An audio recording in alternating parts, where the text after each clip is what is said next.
I'm Senator Scott Jensen, family physician. I represent Carver County. Today I come to you with a heavy heart. My second patient I saw this morning shared with me that a friend and patient of mine in the past who had relocated had committed suicide within the last few weeks. She was in utter despair. Our country is in the throes of fear and panic like we've really never seen before. She took her life. I called her husband. I was overwhelmed with sadness. But a few weeks ago, I was dealing with a different suicide, a younger person. And a few weeks before that, there were 3 within a short period of time. Friends, the social isolation that's going on right now is far more devastating than we realize. I know we're not getting daily counts, but boy, this is really fracturing us. The desperate anxiety and depression that's being born of this disease is remarkable. And I feel that I need to speak up. In 5 days, we will have ended our session. We will go sine die, and I'm not running for re-election. And I promise to you, if all what I've said is just hogwash, and I'm just spot on wrong on everything, don't worry about it. I'm 65 years old. You won't hear from me again. You can just sign me off. I'll go into the horizon. But I don't think that's where we're at. I want to read you something. 17 years ago this month, Dr. Mike Osterholm said this: "We have not begun to see the worst of the SARS epidemic." He was testifying to a U.S. Senator named Norm Coleman. At the same time frame, we heard from a fellow named Dr. Fauci, director of the National Institute of Allergy and Infectious Disease. It would be distinctly unusual for a respiratory disease that is spread this way to all of a sudden just disappear. We heard more. The evolution and transmission of the next disease is not a question of, it is simply a matter of when. That SARS epidemic, within the next few months, fizzled. Number of deaths in the world, less than 1,000.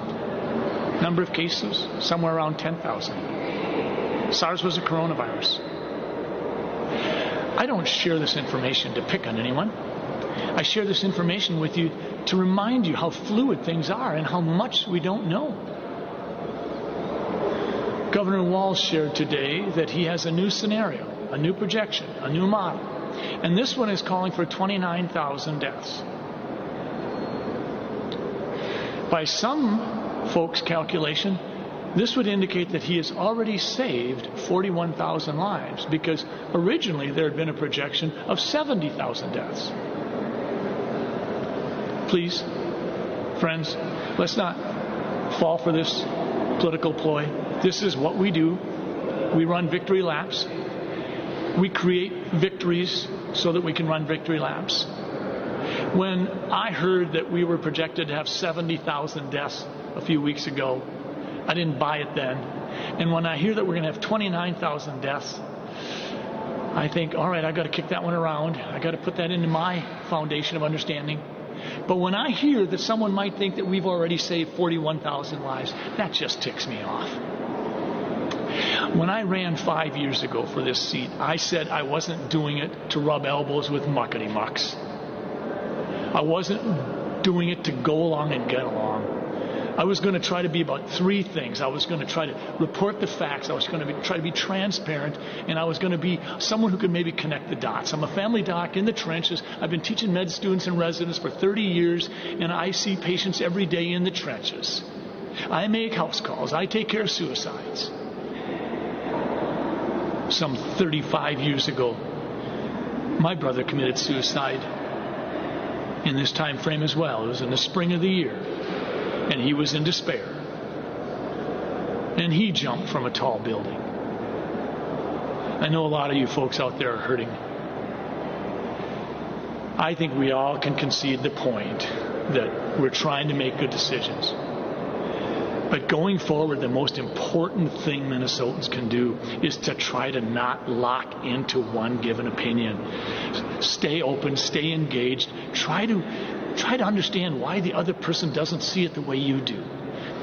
And then maybe try to convince them of your perspective if you choose. We're in a dark spot, and I think the news coming forward, you can take it and say this, or you can take it and say this. But I'll tell you, this place is so political, and so is the World Health Organization, and so is CDC, and so are a lot of the people that are leading us on a federal and national level. This is a political body, and when you see us running victory laps and claiming credit, remember this. The machinery of government will roll along, and if in so doing, it tramples on your personal civil liberties, it's not going to stop. You have an obligation to protect the Constitution of the United States of America. You have an obligation to remember that in the preamble, when it said to secure the blessings of liberty to ourselves and our posterity, posterity was talking about paying it forward. Right now, we are doing an incredible amount to simply combat the virus so that politicians can feel like they're on solid ground when they run for election again. There's a lot of groupthink going on. There really is. But there are deaths and diseases coming from desperation, and you won't see them. But I assure you, I'm seeing them every week. I am just sad that this is where we're at. We can open up the economy, and we can turn the Minnesota and the American spirit loose. And we can say, yes, this is a calculated risk, and yes, there will be some deaths. But if you put it in the context of the other things that happen, that we have almost 10,000 deaths every day in this country, that every year Minnesota will have 500,000 people get the flu, and we'll have 300 to 400 people die every year of the flu, and you will never even see it. We cannot bank on a vaccine. People in Governor Walz's team have said that it's going to take 80% of Minnesotans to get this disease to get past it. Okay, well, if you're right, then what are we doing trying to seemingly suppress the number of people getting ill almost as low as we can right now? We know that herd immunity is going to be a part of this. Our own immune system is probably going to ultimately win the day. The vaccine may help, it may not. The vaccine may be a bust. That's what happened in 1976 when there was so much Guillain-Barré associated with the flu vaccine that they had to pull it from the market, and that program never got restarted. Folks, we are not going to defeat this virus by contact tracing and stay-at-home orders. Let's protect the vulnerable. Let's help one another out. Let's do the common sense stuff. Some of the greatest successes we've had in the last 3 months are because of you. You're not going out if you've got a fever and you're coughing. You're covering your mouth. You're not touching your face, your nose, your mouth, your eyes.